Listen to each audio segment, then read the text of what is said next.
Salut c'est Vince, j'espère que tu vas bien.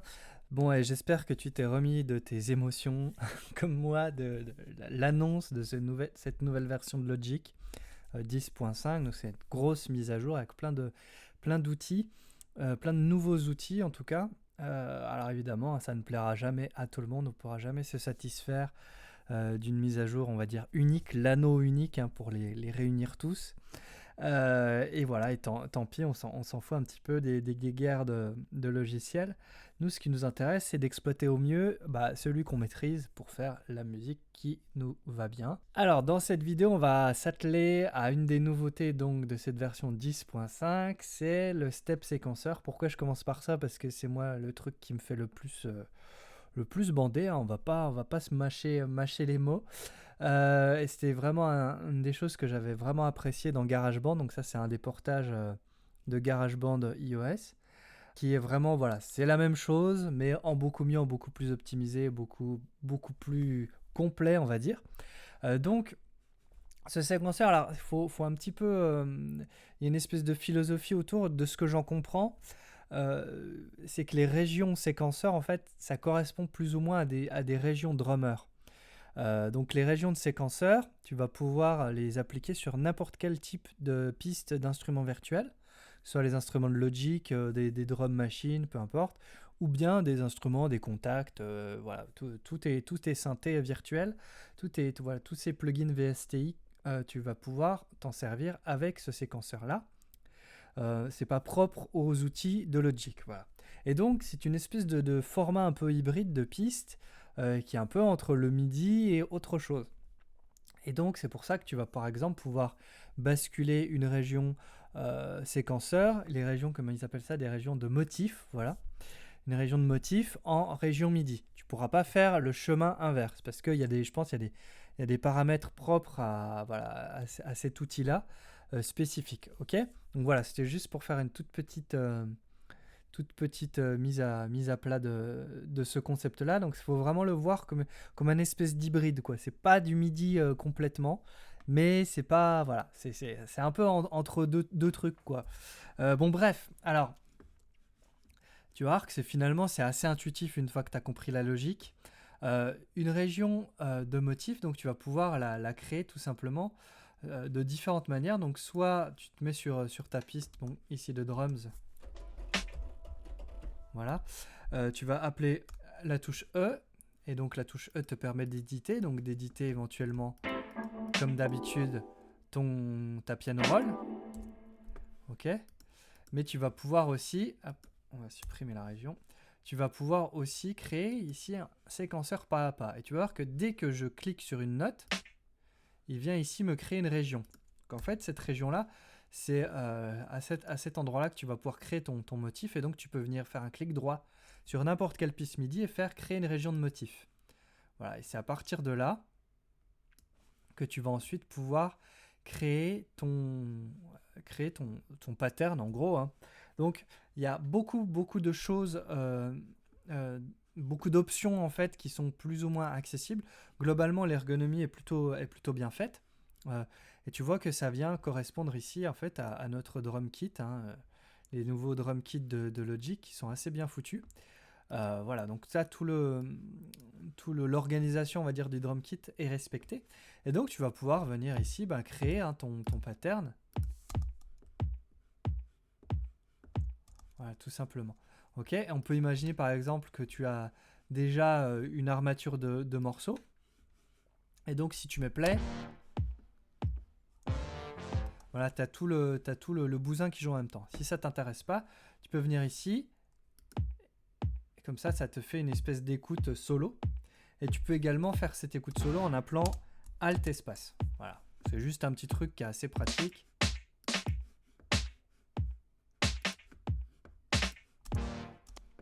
Juste pour s'y repérer, ok. Donc, il y a une logique toute bête à comprendre pour ce séquenceur-là.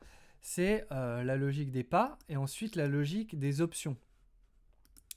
En gros, tu vas pouvoir dire, à tel moment de mon pattern, je veux qu'il joue telle note, donc qui correspond dans ce cas-là à une pièce de notre drum kit. Tu peux venir ici faire une pré-écoute hein, en cliquant. On pourrait se dire ça. Tiens, par exemple.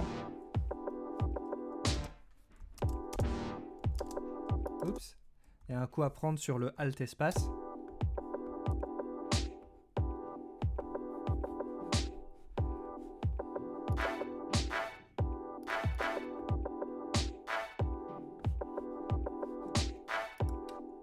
Ok, donc on s'imagine qu'on est content de notre pattern jusqu'à présent. Donc ensuite, on va pouvoir venir ici. C'est ici qu'on va pouvoir changer plein de paramètres. Alors, on va faire un petit tour d'horizon, mais honnêtement, je trouve que c'est assez explicite. Il y a un effort, je trouve, dans cette mise à jour de Logic sur l'aspect accessibilité. Notamment bah, tu vois, avec la refonte du sampler et tout, mais ça ce sera l'occasion d'une autre vidéo. Il faut vraiment que je prenne le temps, il y a beaucoup de boulot aussi autour de ça, mais disons que c'est assez évident. Ici tu as un premier paramètre de vélocité de valeur, tu vois, parce qu'on va pouvoir également faire des automations aussi.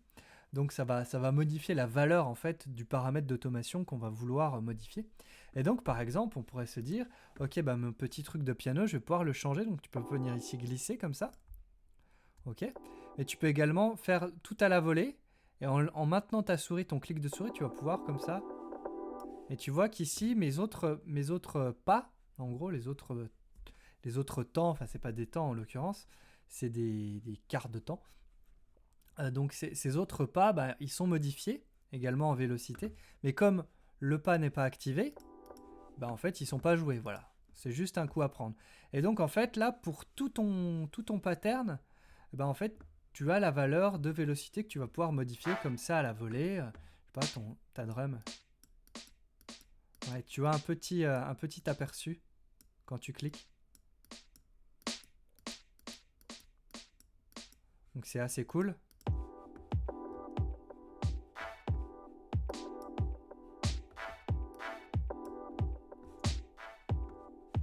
Donc tu as des options de get, l'option de liaison qui est assez intéressante, qui va te permettre en fait, de coller deux pas ensemble, voire plusieurs. Et du coup, par exemple, si tu cliques sur ces deux pas-là, voilà, ils vont être liés, et donc ils vont être joués de façon liée. Oups.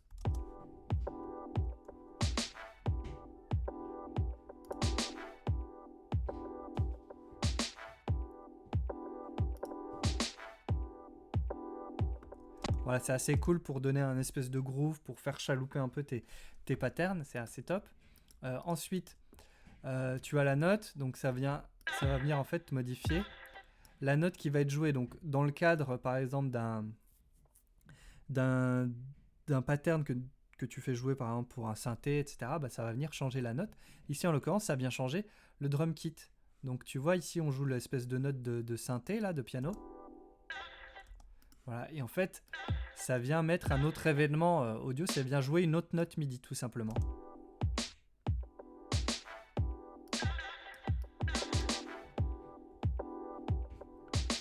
On va garder quand même notre note. L'octave, bah, c'est la même chose. Hein.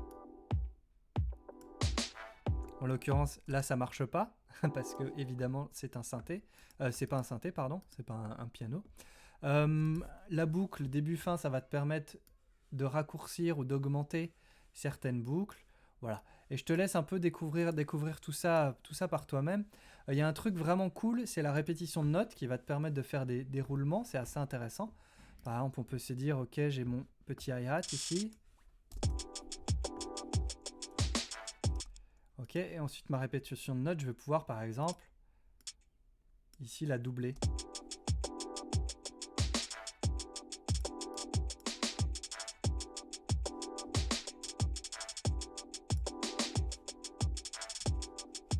Voilà, donc ça, c'est vraiment assez cool pour tout ce qui est rythmique. Ensuite, un autre truc que je trouve top, c'est la probabilité. En gros, c'est le pourcentage de chance pour qui joue le pas en question. Donc si par exemple ces fameux hi-hats de fin, je diminue la probabilité, tu vas voir qu'il va très souvent jouer du silence en fait.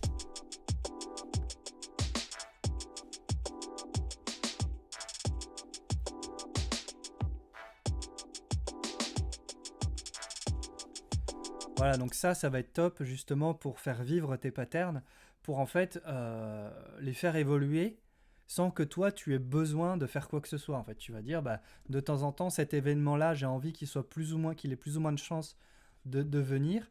Et voilà, tu es sûr comme ça. Par exemple, pareil pour tes hi-hats, tu peux très bien te dire ok, je vais faire un peu évoluer mes hi-hats. Et je vais les mettre un peu un coup sur deux, comme tu le ferais finalement peut-être à la main avec des vélocités. Et ben là, tu vas jouer sur les probabilités. Du coup, de temps en temps, bah, tu vas avoir un espèce de chaos comme ça, plus ou moins contrôlé.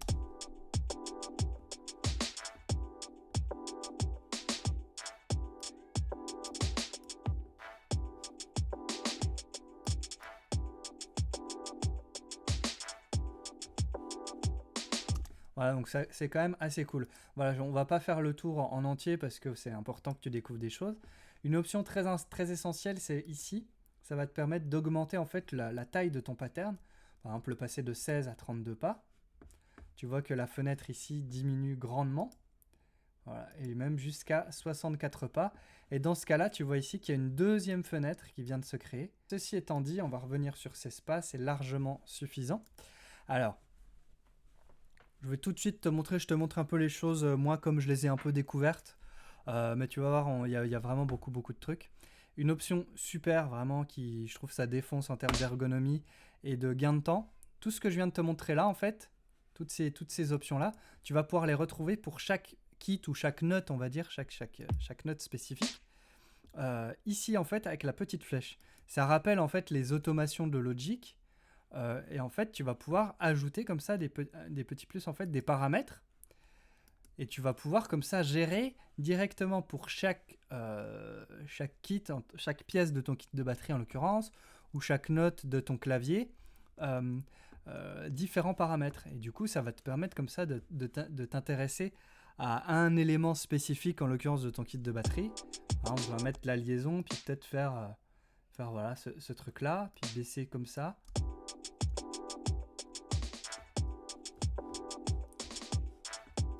Voilà, puis on va se dire, ok, on va augmenter la chance ou diminuer la probabilité pour qu'il joue ça.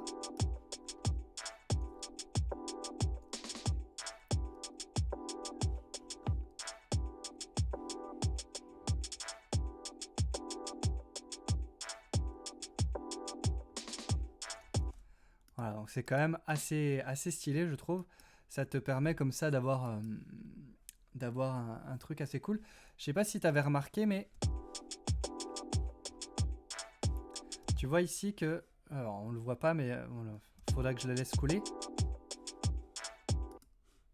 Tu vois ici que mon snare, il est en avance par rapport au reste. Pourquoi? Il est décalé tout simplement parce que j'avais mis, sans faire gaffe en fait, le boucle début-fin, il est un tout petit peu raccourci. Donc ça aussi, ça te permet de faire évoluer tes patterns, un peu donner un peu de chaos, d'inattendu, c'est assez top. Voilà, c'était juste une remarque. Euh, et donc ça va vraiment te permettre comme ça de te concentrer, de te focus sur un élément, par exemple les hi-hats, qui peut être un gros morceau. Ben, tu vas dire ok, j'ai mis tous mes hi-hats là, donc je vais pouvoir comme ça les faire modifier.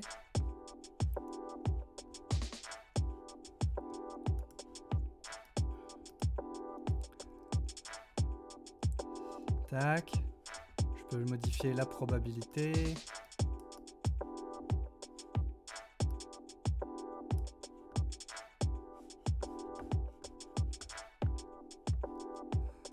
Et ainsi de suite. C'est vraiment tip top. Donc tu vois que sur tes entêtes de piste, tu as ici des petits carrés qui vont te permettre de décaler en fait. Si tu laisses ta souris, normalement il te le dit. Voilà, rotation des pas de la rangée. Les traducs sont toujours un peu space. Mais en gros, ça décale tout. Voilà, donc ça te permet de...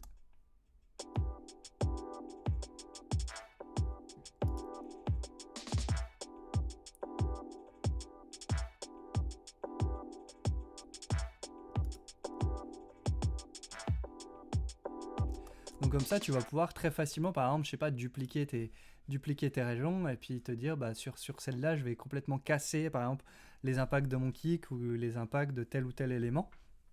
Super pratique aussi.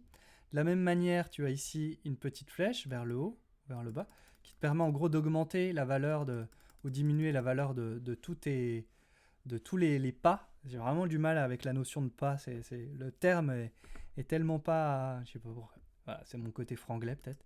Et pareil, hein, pour tous les autres paramètres, ça te permet de tout augmenter à la fois. Donc c'est quand même assez cool. Et je voulais vérifier un truc, d'ailleurs j'en profite parce que moi-même j'ai pas tout découvert. Voilà, c'est ça, il augmente tout proportionnellement. Donc tu vois qu'ici j'ai mis ah, j'ai doublé en gros l'impact là. Bah, on est là, hop. Tu vois, et donc si j'augmente tout, bah, il m'augmente de façon incrémentielle, quoi.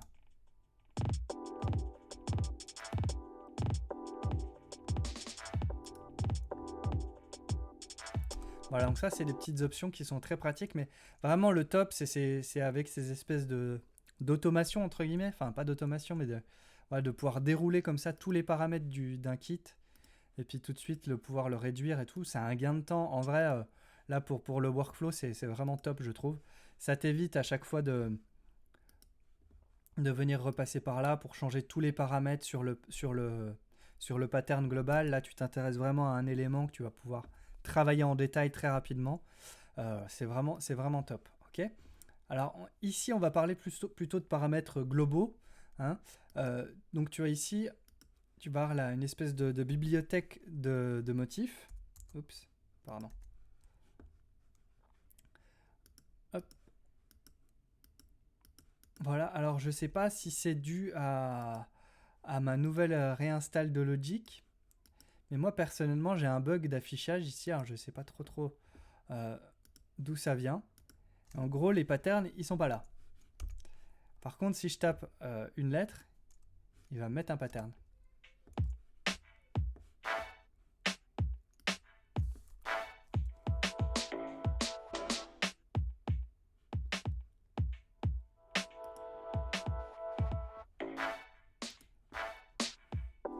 Donc ça peut être un point de départ intéressant. Sachant que tu vois, à chaque fois, il réorganise l'armature de ce drum kit en fait. Mais c'est pas le drum kit, c'est l'armature du séquenceur. Pourquoi? Alors je vais te montrer ça.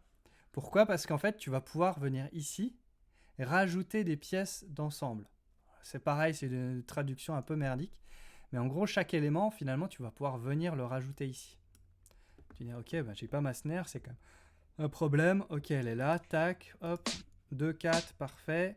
Je vais pouvoir venir ici réorganiser un peu mon truc. Mon kit, hop, voilà, j'ai besoin de ça. J'aimerais bien avoir mes hi-hats. Ils sont là, hop, je vais les rajouter. Parfait, tac, je vais pouvoir recréer mon truc, etc. Hop, changer mes vélocités. Tu vois que c'est quand même assez fluide. Tu peux rajouter, augmenter ton kit, ou voire même tout ajouter d'un coup. Et il t'ajoute tout ce que contient ton kit de batterie, en l'occurrence là le drum machine designer, le nouveau là, la réédition. Donc ça c'est quand même assez utile pour augmenter son kit. Ok. En paramètres ici, tu as une espèce de subdivision. Ça va te permettre en fait d'accélérer ou de ralentir la vitesse de ton pattern. On va revenir sur notre pattern d'origine. Voilà.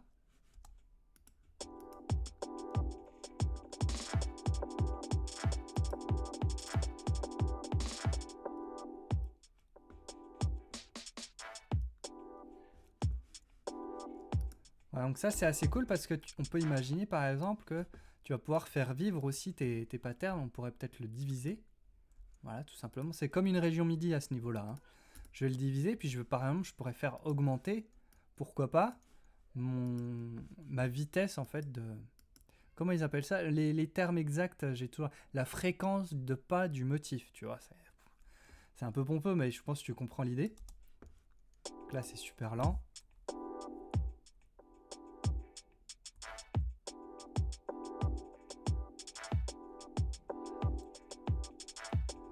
Et là, on a pris de la cocaïne.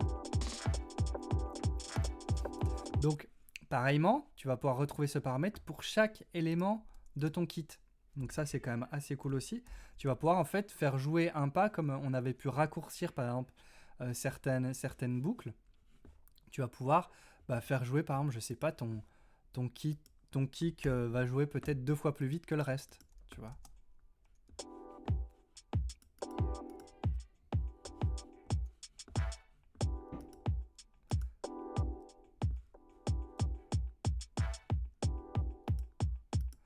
ça, c'est quand même assez cool, quoi.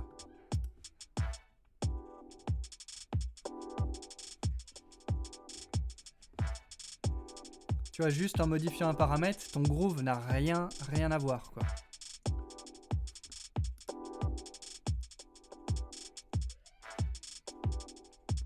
Ça, pour l'électro, c'est juste démoniaque. De la même manière, tu as une option ici de flèche, pareil que tu vas retrouver pour chaque élément, qui va te dire je vais jouer mon pattern dans un sens ou dans l'autre, donc à l'endroit ou à l'envers, ou à l'endroit puis à l'envers, ou même complètement en random. Je te montre rapidement. Donc à l'endroit, tu as compris. À l'envers, il va le jouer depuis la fin.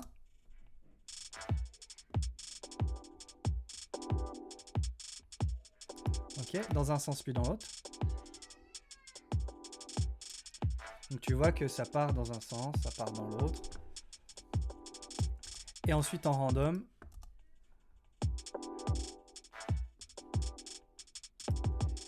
Sachant qu'après tu as une incidence globale sur la vitesse de ton pattern.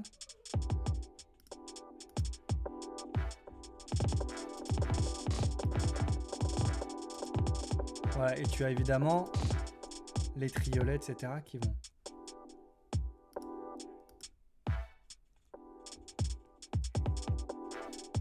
Je vais quand même te mettre le métronome pour que tu te rendes compte.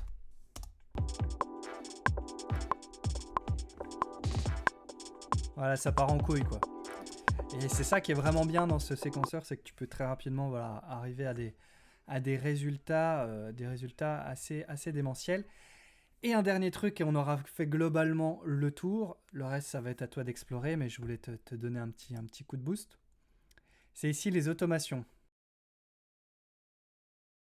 Ok, donc là, ce que je viens de faire, c'est que j'ai créé donc dans mon bus là pour le drum kit, j'ai créé un nouvel instrument. D'accord, avec ici le plus là. Voilà. Et en gros, tu vois qu'ici, te crée un instrument. On fera un point sur le drum designer une autre fois. Mais en gros, j'ai un nouvel instrument. J'ai mis un drum synth pour pouvoir jouer des kicks, bien lourd et tout. C'est un bon accent franc-comtois là sur ce coup-là. Ça va être assez sympa d'ailleurs ce drum synth pour faire pas mal de trucs. Mais du coup, je vais le rajouter ici donc dans mon pattern. Hop. Tac, pièce d'ensemble. Ça s'appelle Heavy Kick. Tu vois qu'ici, j'ai mon instrument 17 que je venais d'ajouter là en direct. Donc voilà. Donc là, j'ai mon Heavy Kick. Je vais pouvoir pareillement, je peux peut-être baisser un peu son volume. Je vais pouvoir pareillement venir faire un pattern. Donc je me retrouve avec mon fameux kick que je joue donc dans ce pattern. Mais la bonne nouvelle, c'est qu'en plus, je vais pouvoir, là j'ai le séquenceur, donc je pourrais très bien rajouter en fait pour chaque élément de mon kit, différents éléments. Voilà, si j'ai envie de faire jouer ma snare ou je sais pas quoi, je pourrais tout à fait le faire. Elle est là, tu vois, en MIDI. Comme ça, il me rajoute mes notes. Ok. Nous, ce qui nous intéresse, c'est le séquenceur. Donc, pour mon fameux kick du drum synth ici, je vais pouvoir venir créer une piste séquenceur. Ok. Donc, la piste séquenceur, elle joue déjà le pas. Donc, ça, c'est pas ça qui m'intéresse. Par contre, moi, ce qui m'intéresse, c'est que je vais pouvoir, en fait, paramétrer chacun de ces éléments-là via l'automation, en fait. Tu vois qu'ici, j'ai drum synth. Et je vais pouvoir venir, je sais pas, changer par exemple le tone de mon truc. Je pourrais venir rajouter, je sais pas, le pitch, voilà, et puis la saturation. Ok, saturation, boum, voilà. Donc là, je vais pouvoir pareillement créer des pas. En fait, ça va être des moments où on va agir sur l'automation, un peu comme des points d'automation qu'on créerait. Hop, je vais remettre mon drum synth, ce sera quand même mieux. Donc en l'occurrence, ils sont à chaque fois, donc on va les mettre à chaque fois. Ok. Et maintenant, je vais pouvoir venir changer mes paramètres avec la fameuse valeur vélocité dont je te parlais un petit peu au début. Et donc là, pour chacun de mes paramètres, en fait, à chaque pas, je vais pouvoir modifier le paramètre. Donc tu vois qu'ici, la saturation, elle est à 0. Je vais la laisser à 0 sur le premier pas. Puis je vais la monter par exemple à 70. Tu vas voir que...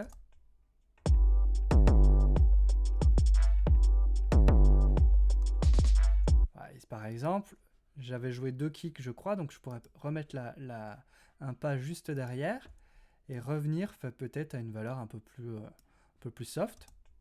Tu vois? Cool, hein?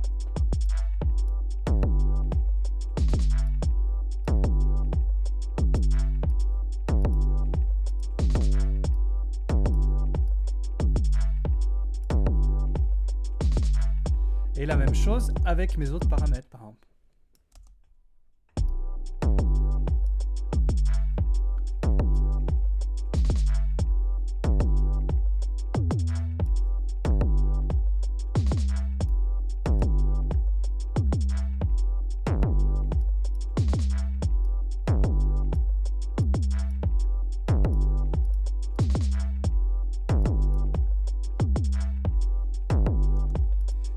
Manière, sur mes autres pièces de kit, tu vois que par exemple ici c'est le Q Sampler, mais c'est la même chose. Je vais pouvoir venir chercher dans mes paramètres Q Sampler et je sais pas, voilà, par exemple l'amplitude. Je vais muter ces kicks là. Tac tac tac. Pardon, je me perds parce qu'il y a beaucoup de choses quand même, mine de rien. Tac, Q Sampler, je pourrais par exemple changer le pitch. Course tune, donc ça va correspondre ici à ce potard là, et de la même manière je vais par exemple pouvoir faire évoluer mon pitch.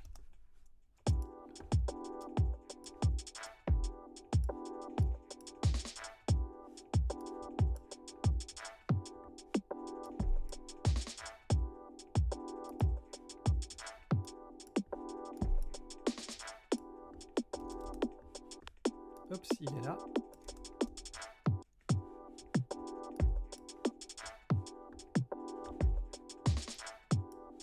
Et donc pour chacun des paramètres, ou presque, hein, je sais plus, j'ai pas vérifié, mais a priori tu vas pouvoir modifier quand même pas mal de choses intéressantes.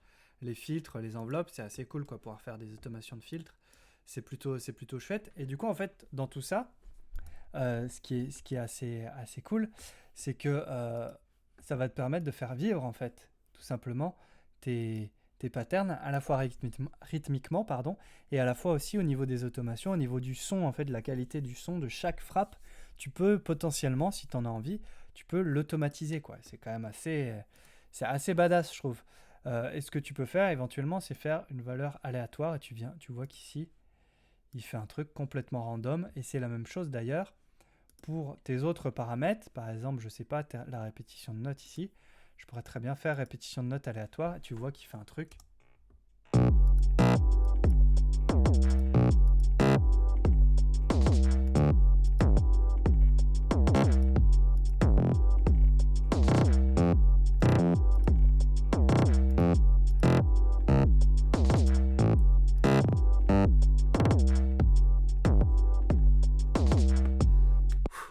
Voilà un petit peu pour cet outil quand même assez démoniaque qui est le Step Sequencer. Là, je te l'ai montré uniquement dans un contexte de percussion, mais tout ce que je t'ai montré là, c'est exactement la même chose sur un synthé. D'ailleurs, par exemple, ici, je crois que j'ai un petit synthé.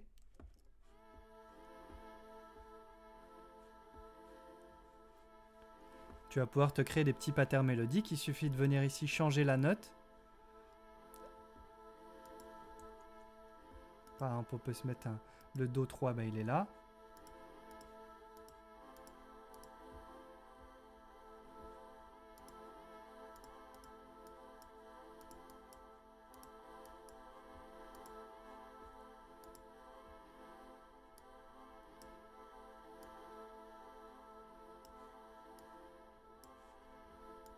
Ouais, tout ce que je t'ai montré est valable également. Donc là, c'est un Alchemy qui est joué. Mais ça pourrait très bien être un contact. Alors, pour les automations sur d'autres logiciels, enfin sur d'autres instruments virtuels, on peut essayer de voir ce que ça dit. C'est pas dit que ça marche de la même manière. Par exemple, ici, un VST de chez Spitfire que j'adore, personnellement. Hop, on va venir ici. Bon, tu vois, j'ai rien dit. Il reconnaît quand même certains des paramètres. Donc je vais pouvoir par exemple faire des notes avec beaucoup de reverb à un certain moment. On peut imaginer, hop, Vélocité valeur.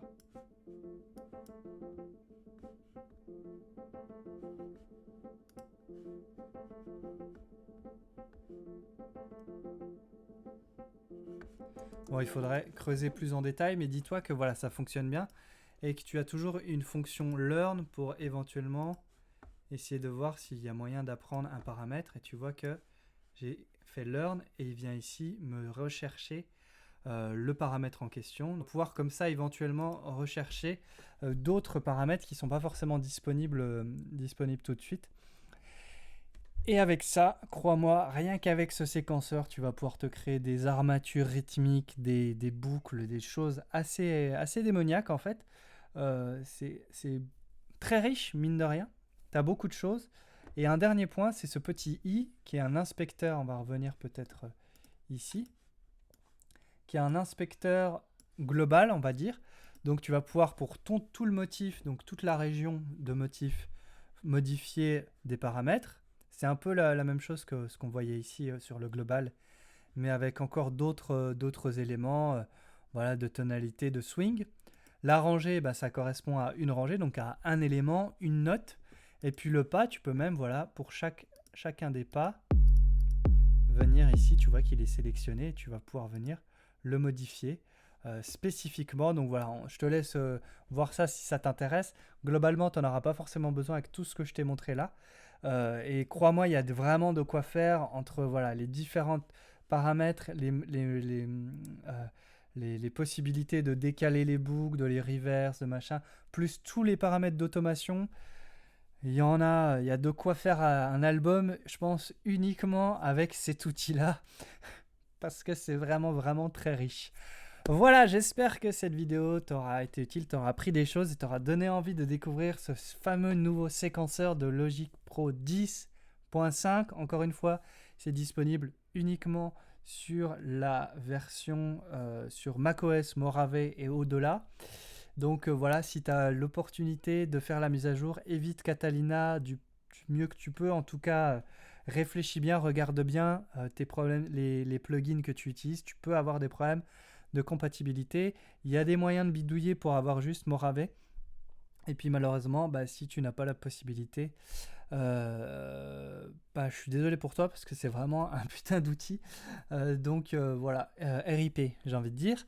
Si cette vidéo t'a été utile, n'hésite pas à laisser un gros pouce en l'air, à t'abonner à la chaîne, à partager cette vidéo avec tes amis logiciens autour de toi. Et puis si tu as envie de découvrir Logic plus en détail, n'hésite pas à regarder le premier lien dans la description. C'est ma formation complète sur Logic Pro 10.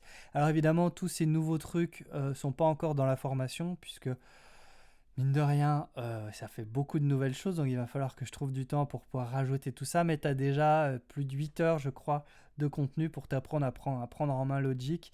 Et finalement, j'ai un peu fait le tri volontairement sur ce qui est réellement utile dans le logiciel. Et ça te donne une grosse base, je pense, de travail. Ensuite, à toi d'aller explorer aussi ensuite plus en détail ce qui t'intéresse. C'est important, ça fait partie du processus d'apprentissage de la MAO. Il faut un peu faire ses armes, il faut un peu forger pour devenir forgeron. Et Tonton Vince, juste, il te donne un peu une boussole, un peu des raccourcis, un peu des astuces pour aller plus vite. Mais le gros du travail, la musique, elle va pas se faire toute seule, hein. C'est comme ça. Voilà, fais plein de musique, éclate-toi bien avec ce séquenceur. Ciao.